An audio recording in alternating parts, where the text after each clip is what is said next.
Hi,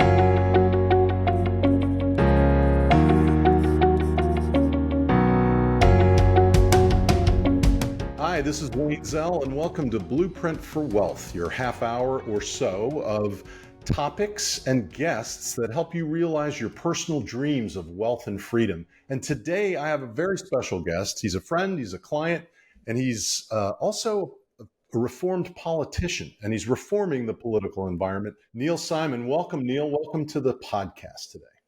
Great to be with you, Wayne. I've known Neal for, I counted back, it's about 21 years that we've been working together at least. We first started working together when Neal became the president and CEO of a company called US Law, which was way ahead of its time. Can you tell us a little bit about that venture for a second? I think people ought to understand that you were at the forefront of doing what other companies are doing today. In 1998 to 2000, I started and was CEO of a company called US Law, which was a national network of small law firms. And we had a website, uslaw.com, which at the time was the most heavily trafficked legal website by consumers and small businesses. So we were trying to help people understand their legal issues and find lawyers to address them. I think that's when you and I met. That's right. Somewhere in that time frame. Yep. So that's a long time ago. And then the tech bubble hit and burst. U.S. Law was sold, and you went on to work with Mr. Meltzer out in Rockville, Maryland, but became the president and COO of their registered investment advisory firm. And then what happened? Before US Law, I'd been the COO of a management consulting firm where I was for 7 years. And so when I sold US Law, Mr. Meltzer approached me about being his president and COO of that financial services company in Montgomery County, Maryland. And I did that. And then while I had that role, he and I started what was Highline Wealth Management. And it was started as a 50-50 partnership between the Meltzer Group and me. And a couple of years later, I ended up buying them out. And then we continued to grow that business beginning in 2002 all the way through really 2019 when I sold the last part of it. And that business today is called WealthSpire. Was it that long ago that this occurred? I remember vividly, like it was yesterday. Yeah, we started that business in September 2002. I bought out the Meltzer Group late 2005.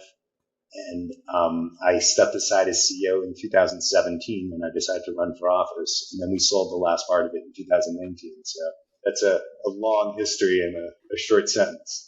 Well, it was a very productive time for you. You grew a very good business. It was Highline Wealth Management. Then it became Bronfman, Rothschild, and then ultimately was sold to NFP, I believe, and is now WealthSpire, right? That's all right. And it was an independent RIA. And when I started it, I had started to learn about the wealth management industry and was sort of disgusted with a lot of what I found at the time. And this was back in the early 2000s.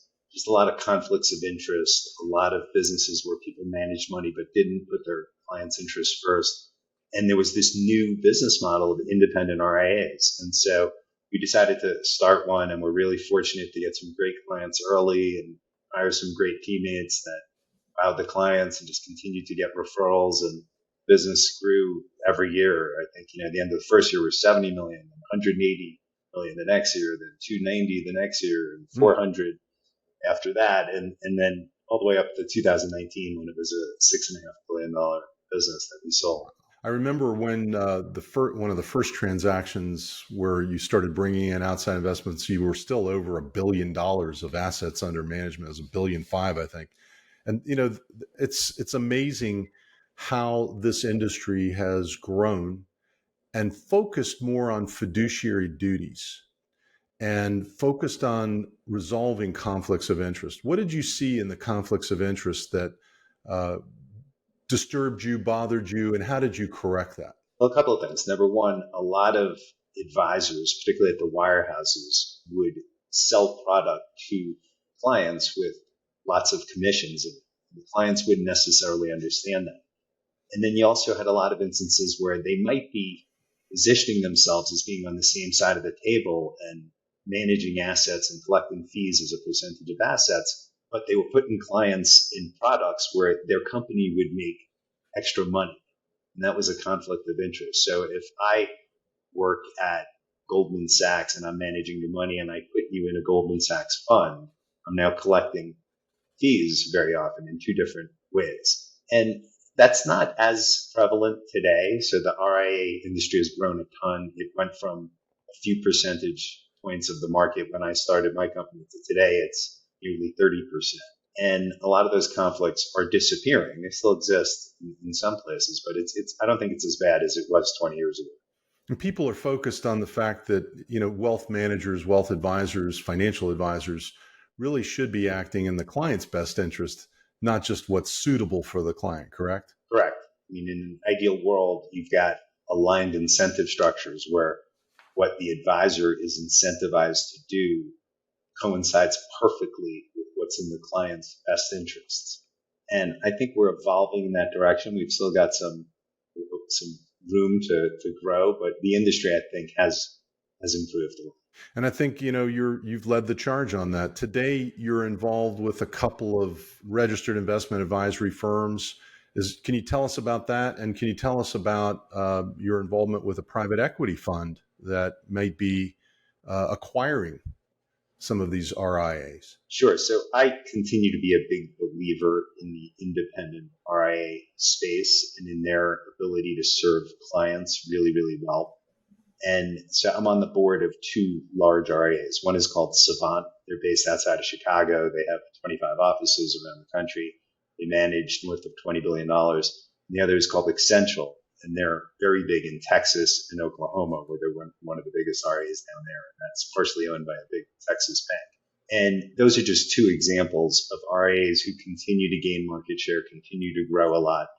It's not only good for the clients, it's a really good business model that I believe in. It's got recurring revenues, high visibility into future revenues, because if you're doing a good job, you're going to retain almost all your clients. It's got high margins.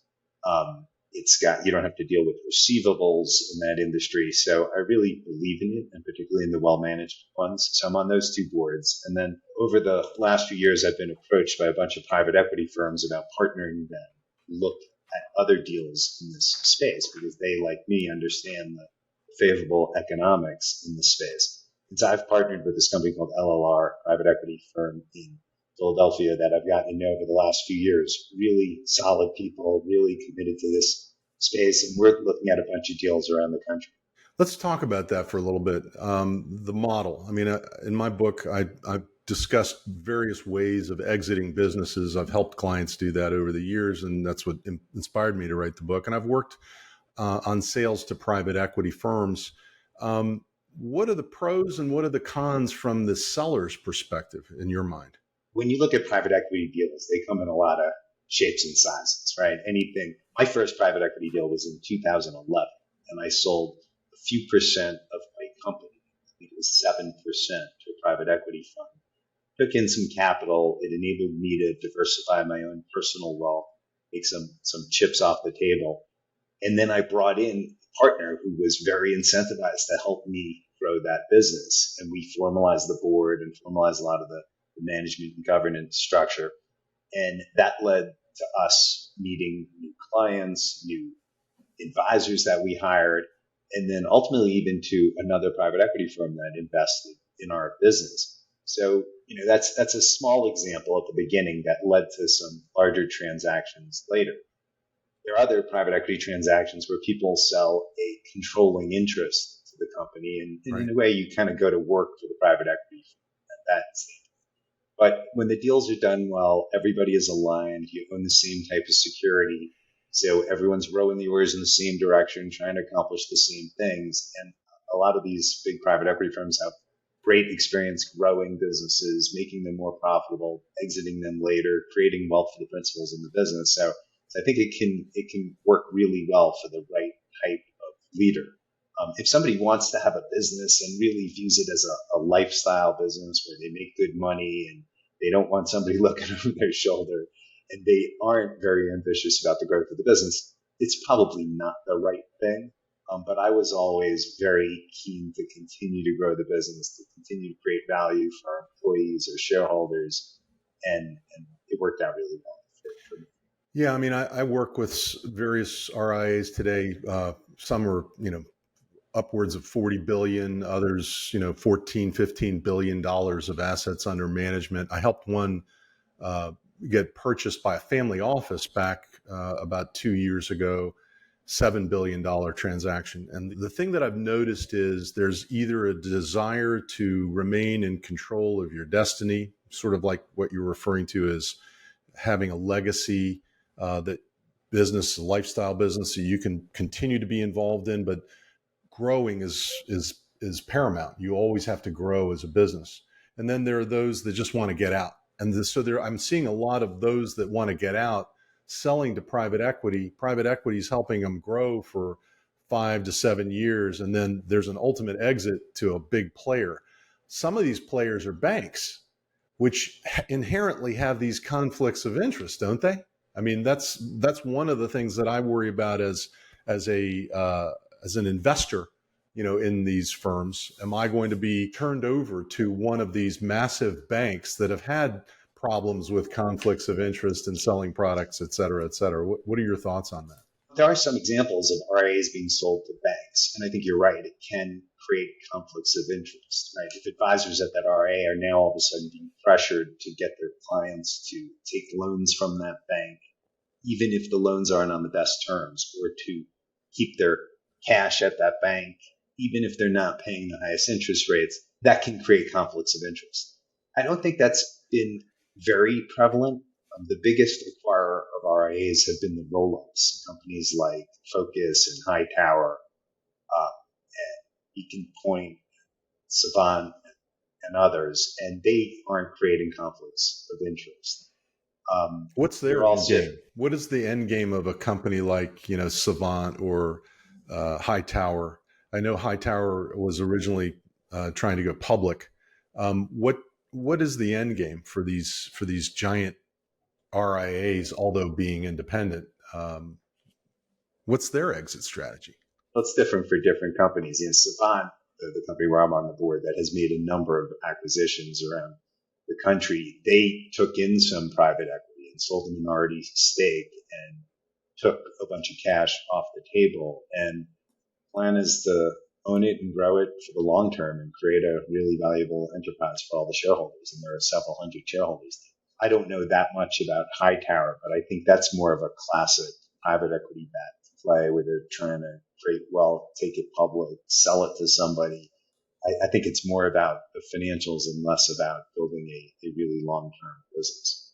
Yeah, I think you're right. I work with a couple right now that are the results of roll-ups and taking some minority private equity money, and I think it is the goal is to just keep growing, not to become stagnant and become self-satisfied. And I think your experience is invaluable to these funds. So I applaud you for continuing in that role and helping these companies continue to grow and helping them provide conflict-free services to their clients. Let's shift gears for a second. So we've talked about your business side. You've had tremendous experience. I think you were a CEO 4 times, and you'll continue to be involved in the RIA industry. But something got into your blood in 2017 where you just sort of shifted gears and went and decided to run for the U.S. Senate in Maryland, of all places, where Ben Cardin was entrenched for decades. I grew up in Maryland, and I remember growing up with Ben Cardin, and I'm in my 60s now, so you can imagine how well entrenched he is. Well, what caused you to do this? What inspired you to get involved in politics and run for office? Well, the truth is, it had been in my blood even before 2017. So at our family dinner table every night, we'd bring a topic of conversation. And I have 3 kids, and they were teenagers at that time. And whatever it was, let's say we were talking about immigration, it ultimately would come down to one of my kids saying something like, well, why doesn't the government just compromise and have a policy where we have tighter border security? And we also have a path to citizenship for people who have been here for a while and are law-abiding. And I'd say, well, that's been proposed several times over the last 20 years, and they never get it done because there's too much of an incentive on both sides to appeal to the base of the party and to not compromise. And whatever the topic was, it would lead to conclusions like that. And so I got involved, was involved in the Bipartisan Policy Center, in a group that at the time was called the Centrist Project, and ultimately was encouraged by a bunch of these organizations to run.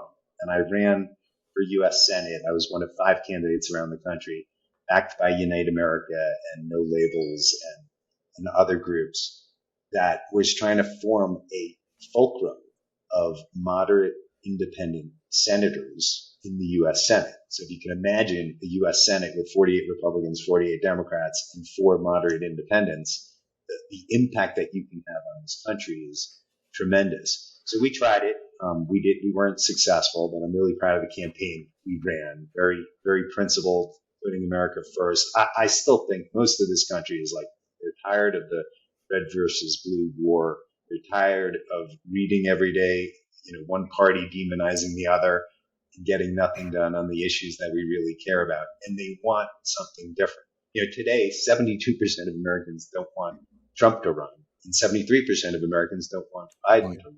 Yet, that's our likely matchup in the presidential election. And so the country is really frustrated. In 2017 and 18, when the election was, we thought it was the moment in time when maybe there was an opportunity for moderate independents to win a few seats in the Senate. I think the country's only gotten more divided since then, but it's a very difficult thing to do. Now, you've written a book, which I've read. I read when you sent it to me several years ago, called Contract to Unite America, 10 reforms, excuse me, I think of taxes, 10 reforms to reclaim our republic. And you've appeared on, various broadcasts, and you were really out there in 2020 when the book came out, which was after you had gone through the election cycle. The book really synthesizes some core concepts, and I want to focus on a few of them during our remaining time today, and how we can, as an American public, as the general public, whether it's by grassroots or by participation in local politics, how do we accomplish the 10 reforms, like amending the U.S. Constitution to achieve term limits? We're dealing with a situation where on the news, the Republican leader of the Senate freezes up multiple times. We also see a senior Democratic senator from California experiencing great difficulty in functioning. Maybe it's their age, maybe it's not, but they are getting up there in age. I represent people who are elderly, and I know how things devolve over time, how your acumen devolves over time. Fortunately, I still have a little bit of mine at the age of 65, but others start to decline, and you see that. Should they be in office? What are your thoughts on term limits, and how do we accomplish a constitutional amendment, which seems like a Herculean feat? So let's just take a quick step back and make sure we agree on the problem that we're trying to address. So imagine you want to be in Congress, Wayne Zell, and your listeners. Imagine that Wayne, this really smart, competent guy that wants to be in Congress. And he's going to look at the playing field and try to determine what he needs to do to win. So the first thing he's going to figure out is that he's in a district that is probably locked Democrat or locked Republican. So 85 to 90% of House districts, we already know who's going to win the election next year, which party's going to win. And so then he'll think, all right, let's say I'm in a locked Democratic district in Northern Virginia. How do I win that seat? So the answer is you got to go through the primary. And it turns out that not that many people vote in the primary. Very often it's less than 10% of registered voters in that party that are voting. Wow. 10%. Wow. And they tend to be the most ideologically extreme within the party. So now so you got to get the votes for this ideologically extreme small minority of your district in order to win that nomination. And then you're going to need money to run. And it turns out most of the money that funds these elections is also on the two extremes. So you have every incentive in the world to go to the far left in that example, or go to the far right if you're in some hot Republican district, and almost no incentive to compromise on anything. So that's the problem you're trying to fix. It's not that we have terrible people in government, it's that we have terrible incentives.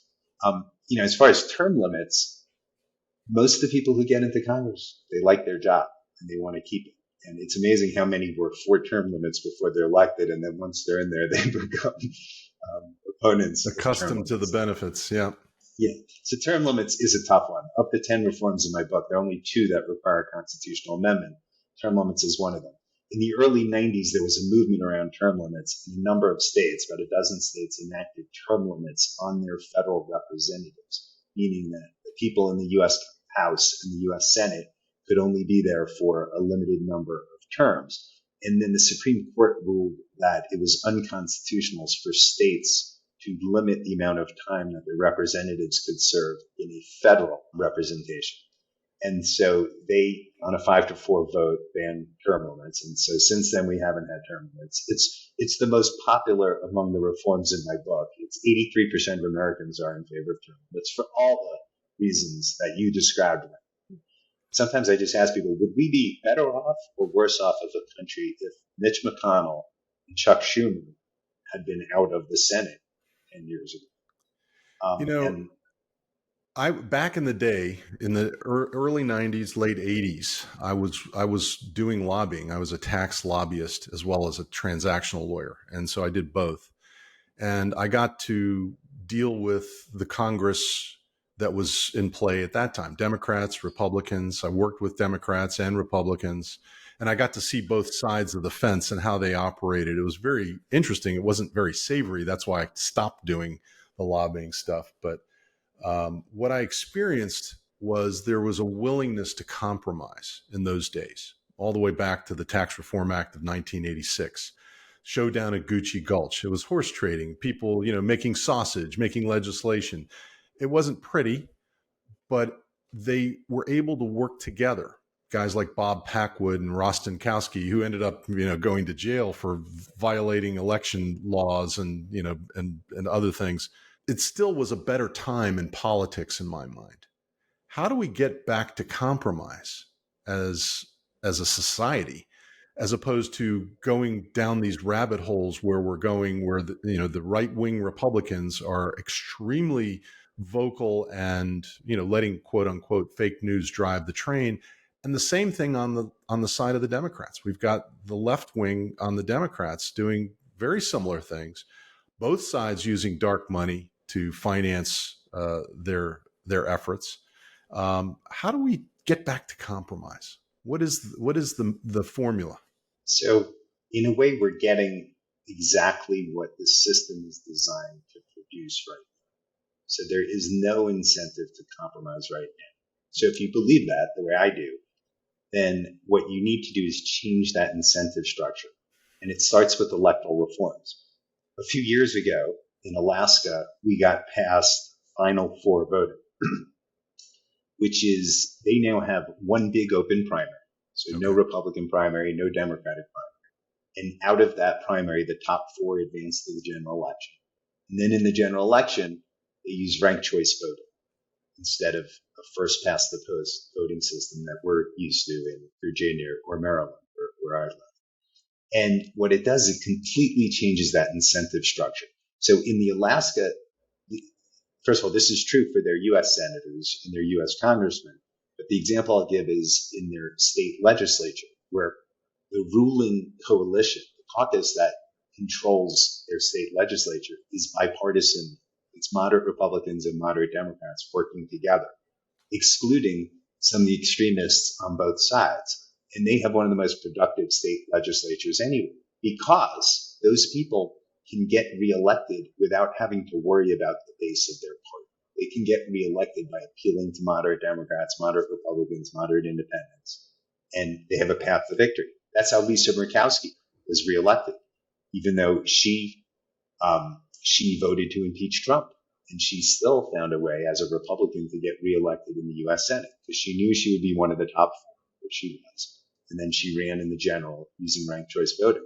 So whatever you think of Trump, the point is that there's a path for a reasonable, moderate candidate who's willing to compromise, willing to put the country first. There's a path for them to win rather than having to go through a base of the party and appealing to extremists all the time. So those are the type of reforms that we want. We just got it passed in Nevada last cycle. There are elements of it in Maine and in other states, and efforts around the country to pass similar types of reforms. So that's what I think the answer is. You have to change the incentive structure in the system. Otherwise, we're kind of people expecting different results from the same exact activities. So it's at the state level where it starts. Yes. So a lot of this is based on the reform movement that happened in the early 1900s. And what we learned from that is that it does start at the local and state level. And then once you get momentum and you're in more and more states, a lot of these things can be passed on a national basis. So the reforms in my book, 8 of the 10 can be passed through legislative acts or by referendum. It's just 2 that require constitutional amendments, and those are hard. Like redistricting and gerrymandering and Yeah, avoiding that. it's crazy. Now redistricting is important, and that's part of why almost 90% of our House districts are uncompetitive in the general election. Meaning we know which party is going to win in advance. But even if we had perfectly drawn districts, that would still be 75%. So we would create about 15% more competitive districts, which is important because when you look at the people in Congress who are the most likely to compromise and collaborate and actually do things, they tend to come from swing districts because they know they need to appeal to people from both sides of the aisle. So it would be better to have 25% competitive districts rather than 10 to 15, but it's not going to be a silver bullet. Yeah, and the idea of encouraging bipartisanship, what procedures could they change in Congress that would encourage bipartisanship as opposed to this polarization that occurs today? So, there's some procedures they can propose in Congress. Some people think the earmarks actually propose the type of compromise way that you described earlier. Other people propose civility pledges and things like that. I think that the higher impact activity is to change the way the congressmen are elected, to do things like the way Alaska just did and Nevada just passed, and that's being proposed in other states. You need to change that incentive structure so that politicians don't go to sleep every night worried that they're going to get primary, right? They're worried they're going to be the next Joe Crowley who lost the primary to AOC when she got, I think it was less than 4% of the voters in her district. It was 14,000 votes. I got 86,000 when I ran for Senate. She got 14,000 votes in that primary. That was enough to beat him, and now she's been in Congress a few times. That's what they're worried about. You got to get them to worry more about, are the rational, pragmatic voters in my district going to think I'm doing a good job on behalf of them and the country? Right? That's actually not what they go to sleep worried about. So obviously, we're not going to be able to do that in time for the presidential election coming up in 2024. And, we're going to have a Republican candidate and we're going to have a Democratic candidate. And it looks like we know who those candidates are going to be even before we've gone through the primary season. What about 2028? What do we do to get something changed? Because, I don't even want to think about what's going to happen in 2024 because I'm not in favor of either of the two candidates. That's my own personal opinion. But what do we do to change things towards 2028? As a final word, what would you suggest we can do as a public to cause this movement to continue to grow? Yes. So first, in 2024, there is an effort by No Labels to have what they're calling an insurance policy for America, a third-party ticket that's likely to be somebody like a Joe Manchin or a Larry Hogan or Mitt Romney. So there is hope that, Wayne, you may have a choice other than the 2 likely nominees, former President Trump and President Biden. In terms of what we can do before 2028, I think the key stuff Americans can get involved with is trying to advance electoral reforms within their state to change this incentive structure, trying to open their primaries, trying to use ranked choice voting, or some people call it instant runoff elections, campaign finance reform that limits the power of the extremes. And the more of those changes we implement state by state, the more rational our system becomes. And then hopefully eventually we get to a point where some of those changes are implemented nationally. In terms of the presidential election in 2028, I think the single best thing we could do is to change the electoral college system so that the votes are allocated proportionally within each state rather than winner take all.